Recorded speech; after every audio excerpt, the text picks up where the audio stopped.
अबे ओ मलाऊ, दीन और मजहब भूल चुका है क्या? नमाज के वक्त सामने से नहीं गुजरा करते, तुझे इतना भी याद नहीं? माफ करना मौलाना, दुनिया के सितम याद, ना अपनी ही वफा याद, अब कुछ भी नहीं मुझको मोहब्बत के सिवा याद। मोहब्बत के अंधे ईमान की आंखें खोल वरना जहन्नुम में जाएगा। अल्लाह की इबादत के आगे तेरी मोहब्बत की हैसियत क्या है?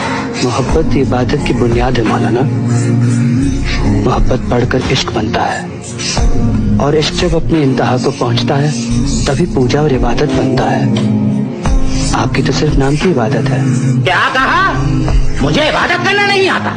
नाराज मत होइए जनाब, जब लैला के इश्क में मुझे इतना भी होश न था कोई नमाज पढ़ता है, तो लैला को बनाने वाले की इबादत में आपको ये होश कैसे रहा कोई सामने से गुजर गया?